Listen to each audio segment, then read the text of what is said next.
지금 방송에서 제공하는 투자 정보는 투자 판단에 대한 조언입니다.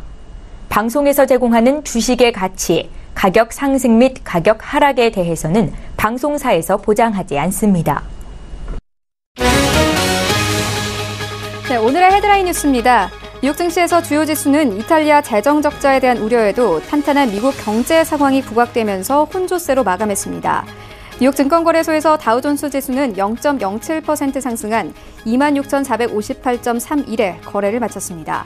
S&P 500 지수는 전장보다 소폭 하락하면서 2,913.98에, 나스닥 지수는 0.05% 상승한 8,046.35에 장을 마감했습니다.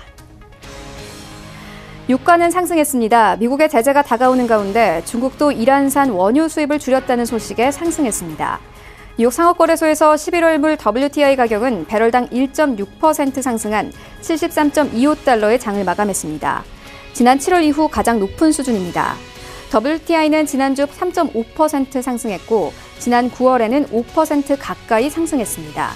지난주 금요일 브렌트유는 1% 상승한 82.72달러를 기록했습니다. 월스트리트 저널은 미국과 멕시코가 납타 초안을 공개할 예정이라고 보도했습니다. 멕시코 측은 현재로서는 캐나다는 이 합의에서 제외됐으며 이 초안으로 의회 승인을 준비하겠다고 밝혔습니다. 이 초안은 미국과 멕시코 무역당국이 동시에 공개할 예정입니다. 멕시코와 미국은 1년간의 협상 끝에 합의했지만 미국과 다른 별개의 무역 이슈가 있는 캐나다는 아직 미국과 합의에 이르지 못했습니다. 원달러 환율이 달러당 1,100원대로 내려앉았습니다. 서울 외환시장에서 원화는 전 거래일 종가보다 3.2원 낮은 달러당 1,109.3원의 장을 마감했습니다. 월말과 분기말을 맞은 수출 업체들의 달러화 매도 물량이 쏟아지면서 하락세로 마감했습니다. 다만 국내 주식시장에서 주가가 하락하고 외국인 투자자들이 주식을 매도하면서 낙폭이 크지는 않았습니다.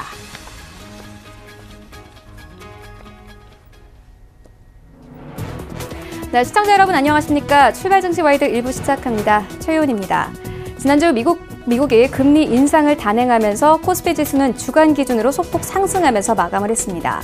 하지만 지난주 금요일에는 이 한국항공우주가 수주에 실패했다라는 소식이 함께 들려오면서 방산주들이 일제히 급락세를 보였는데요. 하지만 수주에 성공한 보잉사의 경우에는 뉴욕 증시에서 1%대 강세를 보여주면서 마감을 했습니다. 오늘 출발 증시 와이드 1부에서 정확하게 다뤄보도록 하겠습니다. 네, 먼저 신승용의 시그널 나우 시간에서는요, 미국과 한국의 경제 지표가 점점 더 역전되고 있습니다. 시장 상황 함께 살펴보도록 하겠습니다. 이어서 다가오는 종국 소비 시즌을 앞두고 이와 관련한 종목과 시장 상황 함께 살펴보도록 하겠습니다. 출발 증시 와이드 1부 지금 출발합니다.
네, 시장의 중심이 되는 국내외 이슈와 투자 전략까지 함께 알아보는 시간입니다. 신승용의 시그널 나우 시간 함께 시작을 해볼 텐데요.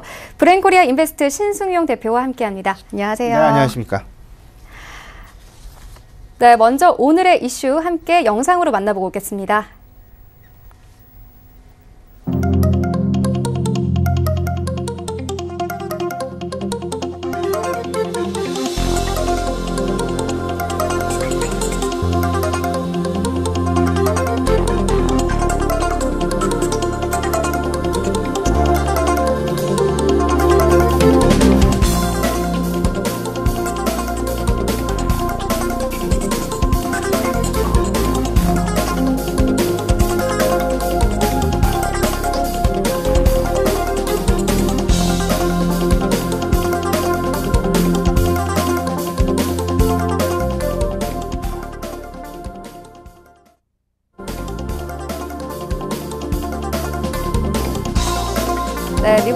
FOMC가 금리 인상을 단행했음에도 불구하고 시장은 다소 차분한 모습이었는데 지난주 시장 상황 정리합니다.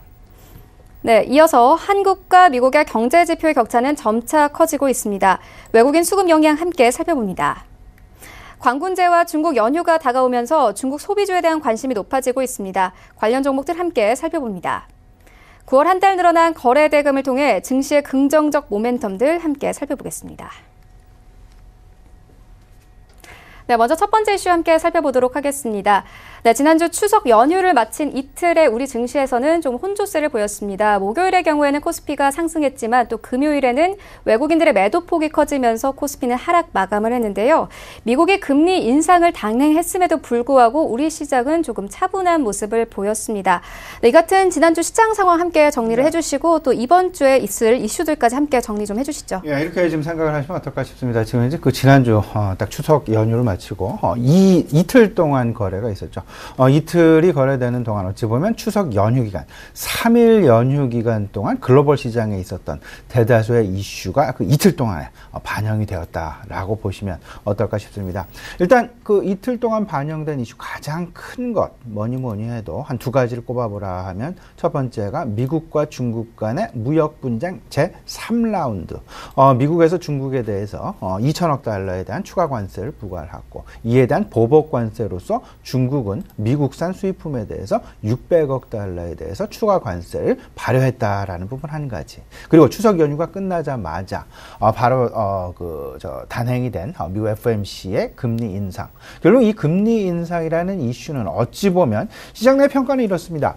한동안 상당 기간 시장과의 소통, 소위 말하는 시장 내에서 이미 FOMC 9월 금리 인상에 대해서 기정사실화해 놓고 있으면서 그렇게 큰 충격은 주지 않았다라는 부분. 오히려 시장의 관심은 일단 첫 번째, 그만큼 미국에서의 그리고 글로벌 경기의 회복이 그 예상했던 거와 마찬가지로 상당히 탄탄하게 진행이 되고 있다라는 소위 말하는 경제 펀더멘탈에 대한 자신감으로 그대로 표현이 됐다라는 부분으로 이해가 돼 가면서 점차 시장은 이제 연말에 대한 기대감 그리고 어찌 보면 또 한 가지 고민해야 될 부분은 12월 FOMC에서 금리 인상을 할 것이냐 안 할 것이냐. 일단은 시장에서는 뭐 하는 것으로 그 이야기가 되곤 있습니다만은 전체적으로 앞으로 FOMC의 금리 인상 스케줄에 대한 논의가 조금은 더 활발하게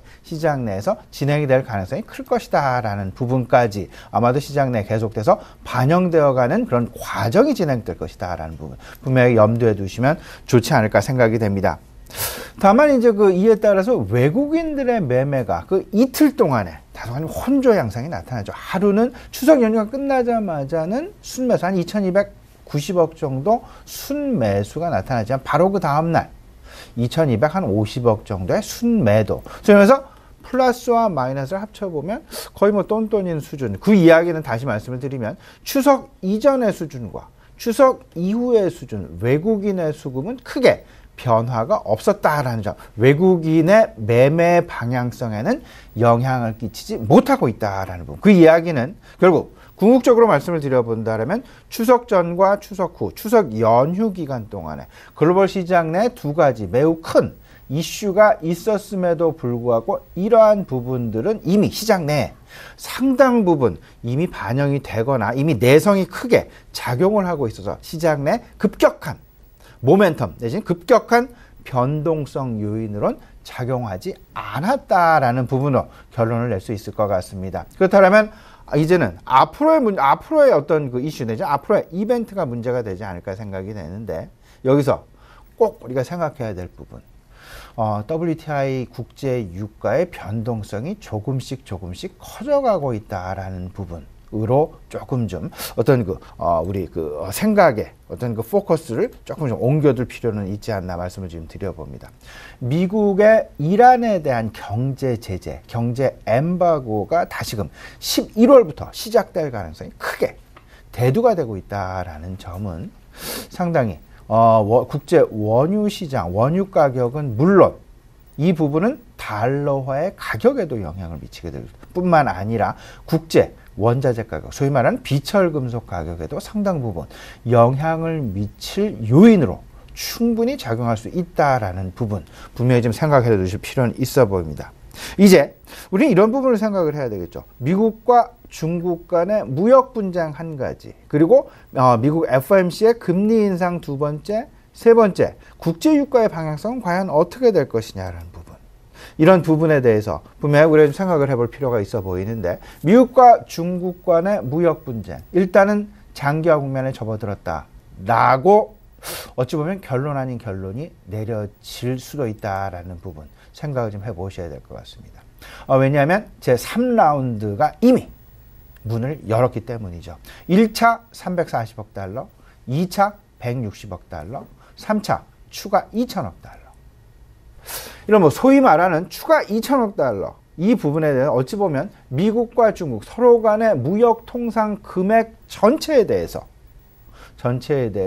이제 대다수 이제 그 관세를 부과한다라는 이야기로 해석을 하시면 될 것 같고요. 이 부분은 결국은 관세가 발효되면서 지난달 말 정도로 예상이 되었던 미국과 중국 간의 새로운 실무자급의 무역 협상이 전격적으로 취소되었다라는 부분, 실망감을 주었다라는 부분으로 우리가 좀 해석이 될 수 있을 것 같고요. 더 나아가서는 우리 증권 시장으로서의 영향력이 점차 앞으로 큰 어떤 이벤트가 있지 않은 한 시장 내 영향력은 그렇게 크지 않게 작용할 수 있을 것이다 라는 부분. 여기서 영향력, 이벤트라 함은 두 가지로 크게 우리가 해석을 할 수 있을 것 같습니다. 첫 번째는 전격적인 그들의 무역 갈등 해소라는, 오히려 상당히 긍정적인 요소를 유발할 수 있는 이벤트를 우리가 거꾸로 기대를 할 수 있지 않을까라는, 그러니까 언제가 될지는 모릅니다. 하지만 흘러가는 방향을 보면 이제는 꺼낼 만큼 다 꺼냈다라는 부분. 물론 미국에서 나머지 마지막 2,670억 달러에 대한 추가 관세 부과, 이 부분이 남겨놓고 있긴 있습니다만 더 이상 그들의 관계가 악화 일로로 추가적인 악재의 발발 가능성은 상당 부분 제한적일 것이다라는, 오히려 개선의 가능성, 개선의 여지를 열어놓고 있는 것은 아닌가라는, 물론 지금 이제 개선의 여지가 있는 부분은 아닙니다만은 앞으로 나올 재료들을 생각을 해본다면, 재료들을 예상을 해본다면 나빠질 부분보다는 좋아지고 개선되어질 부분이 더 있지 않겠느냐라는 부분에 우리가 좀 생각을 해보셔야 될 것 같고요. 이러한 부분들은 결국은 과연 이런 장기화 국면 속에서 어떠한 새로운 돌파구를 어떻게 찾아가느냐, 이 속에서 아마도 글로벌 증권시장은 그 방법을 만들어내 가고 있지 않을까, 이런 생각을 좀 가지고 있습니다. 일단 두 번째, 미국의 FOMC 금리 인상을 좀 생각을 해보면요, 점도표를 기준으로 했을 때 올해 추가적으로 한 차례, 내년에 추가적으로 세 차례의 금리 인상, 지금 현재 예상이 되고 있다라는 부분. 그러면 궁극적으로 내년 말, 2019년 말이 되겠죠. 기준금리는 현행 2.25%에서 3.25%로 상승이 될 텐데, 이에 따르는 상황, 어쩌면 우리 시장으로의 영향이 어떨까를 생각을 해본다라면, 일단 우리나라와의 금리 격차, 물론 한국은행 기준 금리 계속 이제 그 상승 가능성이 높아지고는 있습니다만은 쉽사리 높일 수도 없는 그런 상황들. 그렇다면 이러한 지금 현재 나타나고 있는 금리 격차, 지금 한 0.5%에서 0.75%, 이 금리 격차를 어떻게 해소해 나갈 수 있을 것이냐라는 부분, 우리가 좀 고민거리가 되지 않을까 생각이 되고요. 두 번째로 생각해야 될 부분은 이미 지난 추석 연휴 기간에 발표되었던 미국의 3분기 경제 성장률이 되겠습니다. 3분기 경제 성장률 1.0%로 확정을 지었죠. 우리나라의 경제 성장률은 0.6%. 물론 분기 기준이 되겠습니다. 그리고 올해 2018년 각각 2.9%, 정부의 예상 성장률이 되겠습니다. 이 우리나라 2.9%, 미국은 3.1%. 격차가 벌어지고 있다라는 부분. 이 격차라는 부분을 통해서 우리가 생각해 볼 수 있는 우려감이 있다면 외국인들의 수급이 다소간 엇갈릴 가능성이 있을 수 있지 않겠느냐는 거예요. 잠시 후에 조금 더 자세히 말씀을 좀 드리도록 하겠고요. 11월 달에 미국의 이란 제재, 경제 제재 가능성을 지금 남겨놓고 있는 그런 상황이 되겠습니다. 이제 어찌 보면 그 환율 시장이랄지 미국과 중국 간의 무역 분쟁이 장기화되는 그런 상황들 속에서 이러한 이슈들 지난 7월, 6월 달부터 우리 시장 그리고 글로벌 시장을 크게 흔들어 놨었던 미국과 중국 간의 무역 분쟁보다는 오히려 국제 유가의 변동성이 글로벌 시장의 변화를 만들어낼 수 있는 매우 중요한 이슈로 앞으로 한 달, 두 달 사이에는 벌어질 가능성이 높지 않겠느냐라는 부분. 또 한 가지 우리가 꼭 잊어서는 안 될 부분이 이번 달 중순에 있을 미국의 환율 보고서 발표 부분이 될 것 같습니다. 환율 보고서 발표와 함께 과연 미국과 중국 간의 무역 분쟁이 환율 전쟁으로 치달을 그럴 가능성 절대 우리가 배제할 수 없다라는 부분과 맞물려서 국제 유가, 환율 이 두 가지가 아마도 10월, 11월 우리 시장은 물론 글로벌 시장을 흔들 수 있는 매우 중요한 요소가 될 수 있을 것이다 라는 부분 분명하게 말씀을 좀 드려보겠습니다. 조금 더 모습을 좀 좁혀서 이번 주로 좀 살펴보게 되면요. 일단 이번 주 주요 이슈는 뭐 우리 시청자 다들 알고 계시죠. 3분기 실적 시즌이 이제 시작이 됩니다. 삼성전자의 실적 발표 이번 주 5일 삼성전자 실적 발표 잠정 실적 발표이긴 합니다만은 실적 발표를 시작으로 3분기 실적 시즌이 시작이 됩니다. 두 번째가 중국의 국경절 연휴가 10월 1일 오늘부터죠. 그리고 10월 7일까지 진행이 된다. 국경절 연휴하면 결국은 중국의 여행객, 중국의 관광객, 그리고 중국의 내수 소비 이러다 보니까 조금 더 발전을 해서 중국의 소비 관련주에 대한 생각, 더 나아가서는 세계 최대의 소비 국가다라고 일컬어지는 미국의 소비 경기에 대해서 미국의 연말 소비 시즌은 바로 추수감사절부터 시작이 된다라는 부분. 그러면 10월 첫 번째와 두 번째 주 중국의 소비와 관련된 관심, 그리고 11월 11일이 중국의 광군제, 인터넷 최대 할인 행사가 벌어진다는 중국의 광군제가 11월 11일 예정이 되어 있다라는 점. 그리고 11월 24, 25 블랙 프라이데이를 포함한 미국의 추수감사절 연휴가 시작이 된다라는 부분. 이 부분까지 생각을 해본다라면 앞으로 G2는 물론 글로벌 소비 시즌이 이번 주부터 바로 시작이 된다라는 부분. 물론 중국으로부터 시작이 된다라고 생각이 되고는 있지만 그러면 이와 관련된 소비주에 대한 관심 그리고 유통주에 대한 관심 아울러서 팔려나가는 컨텐츠, 팔려나가는 제품군에 대한 생각도 우리가 좀 가져야 될 것이다. 뭐 거기에는 IT 가전도 분명히 들어갈 수 있을 것 같고요. 그 다음에 뭐 소프트웨어도 들어갈 수 있을 것 같고 뭐 각종 게임도 들어갈 수 있을 것 같고요. 여기에 여행이나 면세점까지도 우리가 분명히 생각해 볼 필요가 있어 보인다라는 부분 분명하게 좀 말씀을 좀 드려보고요. 3분기 실적 시즌과 관련해서 한 가지 더 말씀을 좀 드려본다라면 실적 관련해서는 우리가 두 가지를 좀 생각을 해야 됩니다. 첫 번째는 실적 관련된 모멘텀. 바로 뭐 그 적자에서 흑자로 전환이 된다라든지 그러면 흑자 전환에 대한 모멘텀.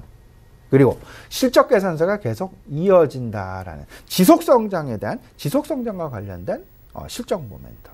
그리고 마지막 소위 말하는 실적 발표가 이루어지게 되면 그로부터 나타나는 밸류에이션 갭에 대한 관심.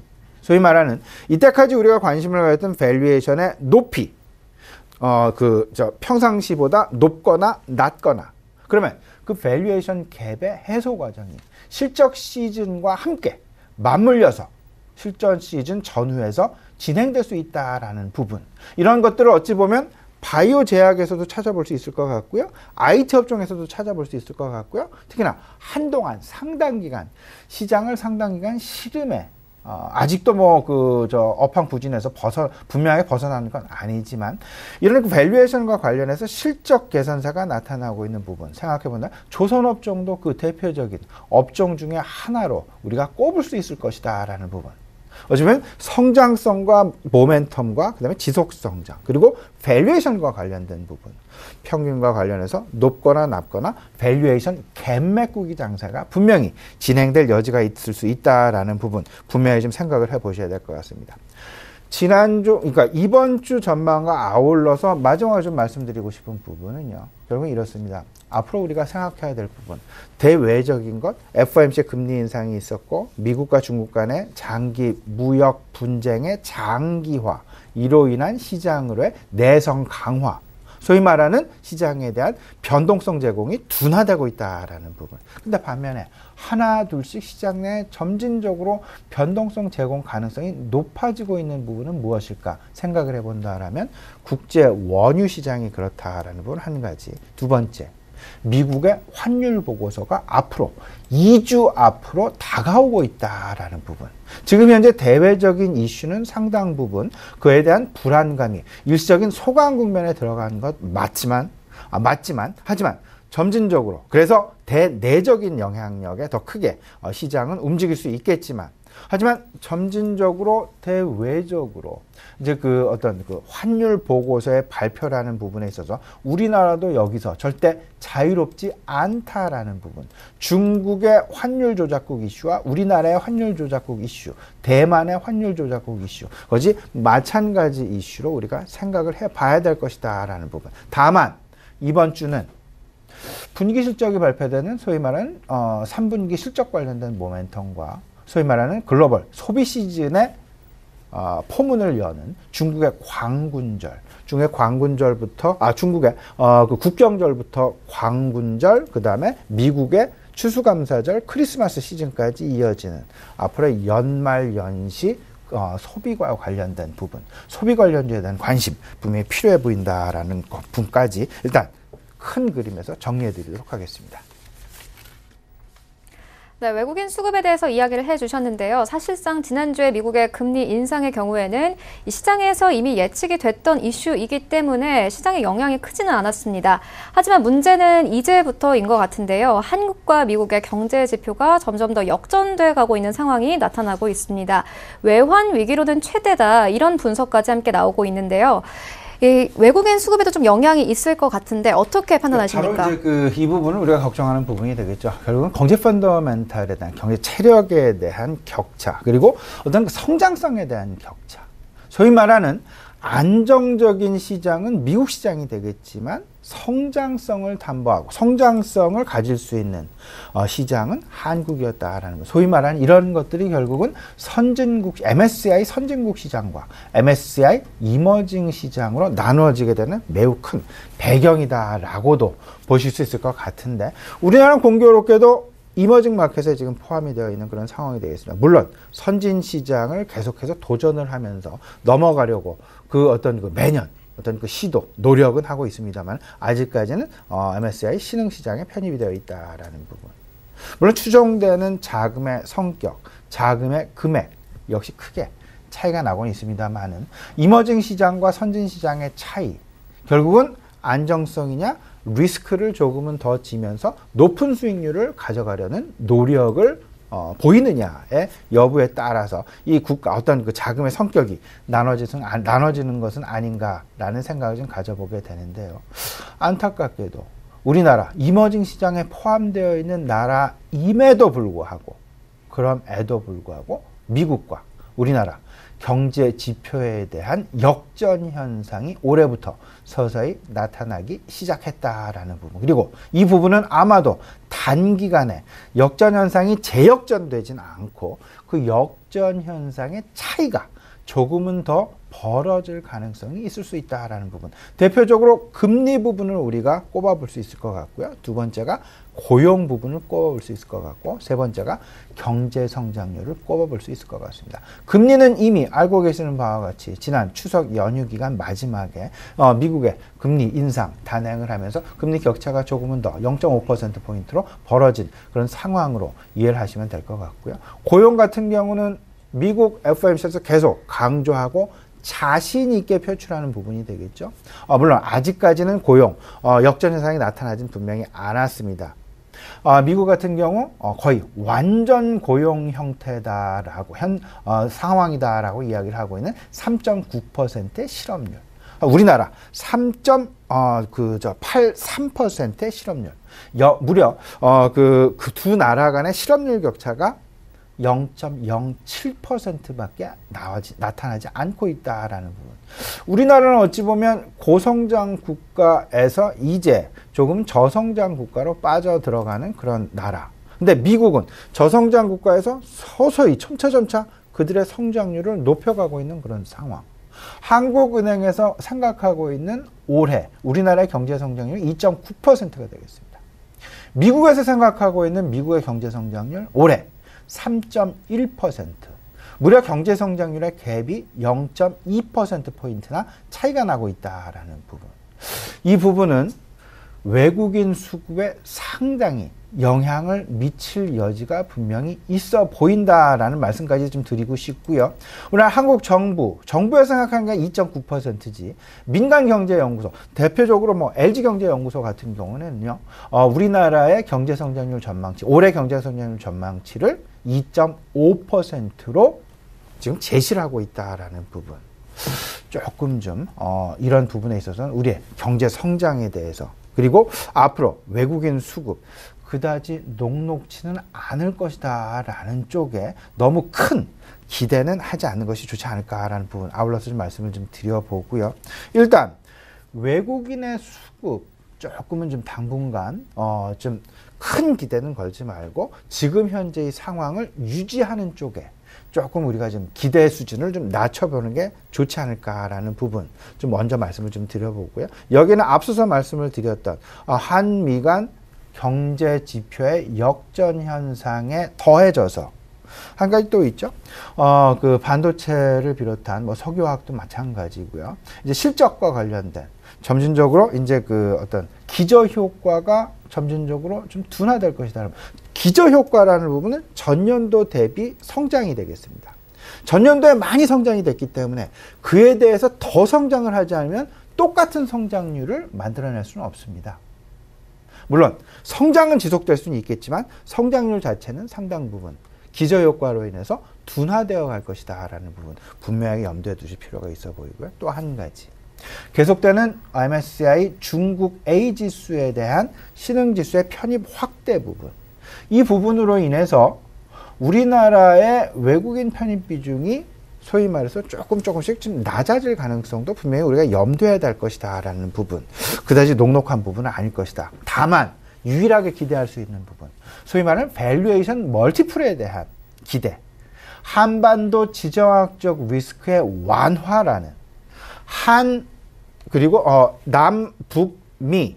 남북미에 여기에 더해져서 중국과 일본 그리고 러시아까지 합해지는 한반도에 대한 지정학적 리스크의 완화가 결국 우리나라에 대한 밸류에이션 멀티플 PER을 현행 9.4배 내지는 9.5배 수준에서 10배 이상으로 올릴 수 있는 유일한 돌파구가 되지 않을까라는 부분 생각을 해보시면서요. 실적에 대한 기대보다는 밸류에이션 멀티플이 어떻게 하면 상승 내지는 어떻게 하면 레벨업 될 수 있을까라는 부분에 우리가 조금 더 관심을 가져야 될 것이다 라는 부분 아울러서 말씀드리도록 하겠습니다. 네, 우리 증시의 모멘텀에 대해서도 이야기를 해주셨는데요. 사실 6쿼들 하면은 우리 증시의 분명한 모멘텀이라고 생각이 듭니다. 오늘부터 7일까지 중국에서 연휴가 시작이 되고 또 11월 11일의 경우에는 관군제이기도 한데요. 최대의 쇼핑 시즌이기도 합니다. 벌써 명동에 나가보면 좀 6쿼들 쉽게 볼 수 있는데요.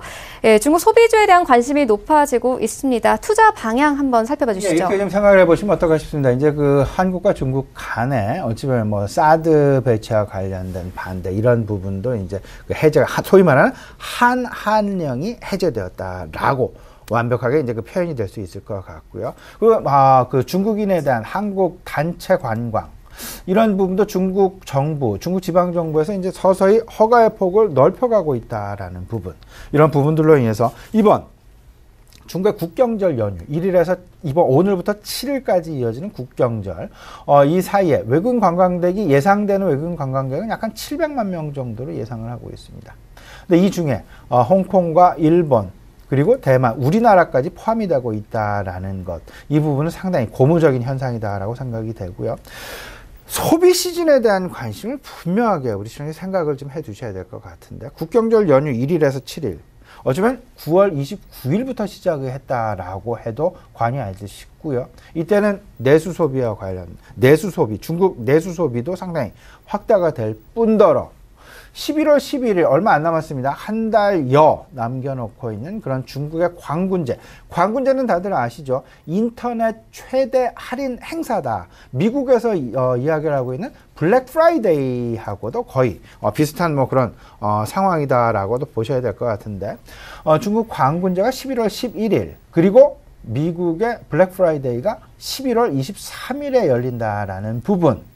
그러면 10월부터 11월 그리고 12월에는 크리스마스가 있다라는 부분. 그러면 연말 연시까지 이제 소비와 관련된 소비 시즌이 시작된다. 그러면 소비와 관련된 소비 관련주들에 대한 주가 등락을 우리가 좀 생각을 해봐야 될 텐데 실질적으로 화장품이나 면세점, 백화점 작년에 소위 말하는 작년 10월부터 작년 연말까지 소위 말하는 소비주들의 대표 주자들의 주가 변동성을 좀 살펴봤더니요. 호텔신라, 면세점의 대표주죠.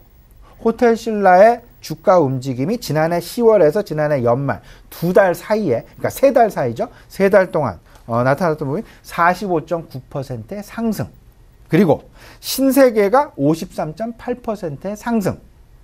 LG생활건강 27%, 아모레퍼시픽이 17.3%의 상승이 나타났다라는 부분. 작년 기준이 되겠습니다. 그러면 올해도 이런 비슷한 양상이 나타날 가능성 분명히 있을 수 있다라는 그런 어떤 그 잠재력을 가지고 시장 그리고 종목을 좀 지켜보셔야 되겠다라는 부분 분명히 좀 말씀을 좀 드려봅니다. 면세점의 대표주자, 백화점의 대표주자, 화장품의 대표주자들 과연 어떤 주가의 흐름을 보였는지 10월부터 연말까지 글로벌 소비 시즌이 시작되는 그런 시즌에 어떤 모습을 보였는지 분명히 생각해 두시면 아마 좋은 수익률을 가져가시는데 그 긍정적인 참고가 되지 않을까 말씀 좀 드려봅니다. 네, 최근 이 미국과 중국의 무역 전쟁으로 인해서 거래 평균 대금이 10조 원 아래였는데요. 3달 만에 다시 10조 원 위로 올라섰다고 합니다.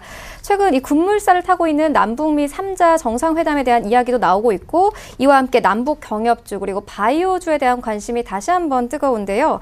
문제는 지속 가능성입니다.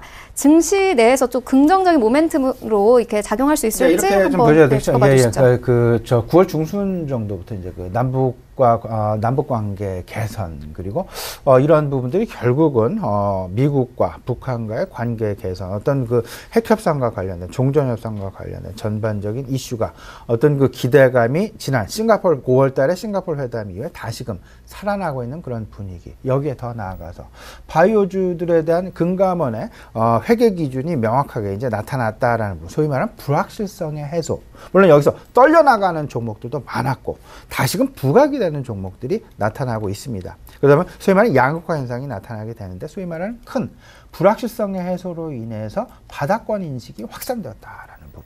여기에 더 나가서 3분기 실적 시즌이 이제 시작되고 있다라는 부분까지 생각을 해본다라면 그동안 시장 내 가장 크게 영향을 주었던 다양한 요소들, 뭐 미국과 중국 간의 무역 분쟁 이슈도 있었고요. 금감원의 바이오 업종에 대한 회계 기준, 그 심사 기준도 있었고요. 그다음에 더 나아가서는 FOMC의 금리 인상이라는 이슈도 있었고 다양한 이슈들이 그 시장을 눌렀다라면 이제부터는 조금씩 바닥권에 대한 인식이 확인이 되고 이 바닥권에 대한 인식이 이제 그 살아나게 되면서 추가적인 반등에 대한 기대감으로 높아지고 있다라는 점. 이로 인한 결과론적으로 생각을 해본다면 최근에 신용융자 잔고가 늘어나고 있다라는 부분이 그 대표적인 예가 될 것 같은데요. 7월달 신용융자 잔고가 10.8조 원이었던 것이 9월 말 현재 11.8조 원, 12조 원에 육박하는 금액으로 늘어났다라는 부분이 결국은 지금 현재의 시장 심리, 투자 심리의 상황을 그대로 표현하고 있다라고 보셔야 될 것 같고요. 다만 9월달이 낙폭 과대주였던 남북 경협주랄지 바이오 제약의 9월에 시장에 관심이 있었다라면 아마도 10월달에는 3분기 실적 개선이라는 실적 모멘텀 주식과 함께 별로면 밸류에이션 갭을 메꾼다는 그런 상황 속에서 밸류에이션 갭 메꾸기 장세가 나타날 가능성이 높아 보이고요. 그리고 더 나아가서는 연말 소비주에 대한 관심이 아마도 장기 어떤 그 바닥권에 대한 인식 확산과 맞물려지게 되면서 연말까지 이어질 가능성이 높지 않겠나 분명히 좀 말씀을 좀 드려볼 수 있을 것 같습니다. 마지막 투자 전략 간단하게 좀 살펴보면요. 대외 악재는 점차 둔화되어 간다. 지금 현재 일시적인 소강 국면에 들어갈 가능성이 높다. 미국과 중국 간의 무역 분쟁 가능성이 격화보다는 소강 국면에 들어갈 가능성이 높다라고 보셔야 될 것 같고, 지난주 이미 FOMC에서 금리 인상을 단행을 했습니다. 그러다 보면 금리 인상에 대한 불확실성이 해소가 되면서 이에 대한 여파, 영향은 아마도 시장 내에 그렇게 크게 나타날 가능성이 없어지면서 당분간 송하 국면에 지나가고 12월 FOMC가 개최가 되는 즈음해서 아마도 금리와 관련된 유동성과 관련된 이런 문제가 다시금 재부각될 가능성이 높을 것이다. 그러면 그 사이에 어떤 일이 벌어질 것이냐 고민을 좀 해볼 필요가 있어 보이는데, 그 사이에 대외적인 변동성을 따져본다라면 국제 유가의 변화, 미국의 이란에 대한 제재로 인한 어떤 그 변화 가능성 분명히 있어 보이고요. 3분기 실적 시즌이 진행된다라는 점, 그리고 글로벌 소비 시즌이 시작된다라는 점. 그렇다면 계속 강조를 해드립니다만은 3분기 실적 시즌과 관련해서는 밸류에이션 갭 메꾸기를 분명하게 생각을 하셔야 될 것이다. 밸류에이션의 격차 어떻게 메꿔 나갈 것이냐. 결국은 밸류에이션과 모멘텀과 지금 현재의 주가 수준 사이에서 어떤 모습을 보여줄 것이냐는 분명하게 생각을 해두실 필요가 있어 보이고요. 글로벌 소비 시즌과 맞물려서 유통주 그리고 소비주, 면세점주, 화장품주에 관심을 갖는 것도 맞지만 더 나아가서는 그들이 소비하고 있는 물건, 화장품과 그리고 IT 가전에도 우리가 관심을 그럴 필요는 분명히 있어 보인다. 말씀을 좀 드려보면서 정리하도록 하겠습니다. 네, 미중 무역 전쟁이 완화되고 또 3분기 실적 시즌이 시작되는 만큼 이런 부분들 체크하시면서 시장 대응하시면 좋을 것 같습니다. 지금까지 브레인코리아 인베스트 신승용 대표와 함께했습니다. 고맙습니다. 네, 1부는 여기서 모두 마치도록 하겠습니다. 잠시 후 2부에서는요, 전문가들과 함께하는 종목 라이브쇼, 라이브 매매 타임이 이어집니다. 종목 추천과 함께 오늘 장에서 가장 큰 이슈몰이를 하고 있는 특징주까지 꼼꼼하게 살펴봐 드리겠습니다. 네, 채널 고정해 주시고요. 저희는 2부와 함께 돌아오겠습니다.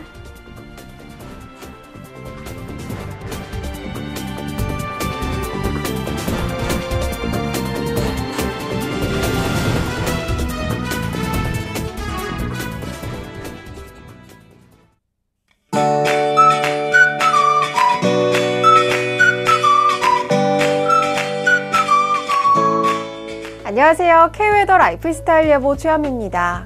10월의 첫날인 오늘 출근길 아침부터 산발적으로 빗방울이 떨어지는 곳이 있습니다. 소나기는 오늘 한때 5에서 20mm가 예보돼 있어 작은 우산 하나 챙기신다면 유용하겠습니다. 여기에 북서쪽에서 찬바람이 유입되면서 낮 동안에도 기온이 크게 오르지 못하겠는데요. 한낮엔 서울 19도, 대전 21도로 평년 기온보다도 낮겠고요. 어제와 비교해 많게는 6도가량 떨어지면서 기온 변화가 크겠습니다. 체감온도도 낮게 느껴지는 만큼 옷차림 따뜻하게 하셔야겠습니다. 오늘은 중국 북부지방에 위치한 고기압 가장자리에 들면서 구름이 많겠습니다. 다음은 자세한 지역별 날씨입니다. 중부지방 아침과 낮 한때 소나기가 오는 곳이 있겠습니다. 한낮엔 대부분 20도를 밑돌면서 서울 19도가 예상됩니다. 동해안 지방은 한때 구름이 많아지겠고 강한 바람에 주의하셔야겠습니다. 속초, 강릉 20도를 보이겠습니다. 남부지방 전주도 소나기가 오겠고 그 밖의 지역은 구름이 많아지겠습니다. 광주 21도, 부산 23도가 되겠습니다. 현재 전 해상에는 풍랑특보가, 해안가를 중심으로는 강풍특보가 발효 중인데요. 오후까지 서해상에는 천둥, 번개가 치는 곳이 있겠습니다. 시설물 관리와 함께 항해나 조업하는 선박은 주의하셔야겠습니다. 내일은 아침 기온이 한 자릿수로 떨어지면서 무척이나 쌀쌀하겠는데요. 일교차도 크겠지만 평년 기온을 밑돌겠습니다. 주 후반으로 가면서 예년 이맘때 기온을 회복할 전망입니다. 날씨였습니다.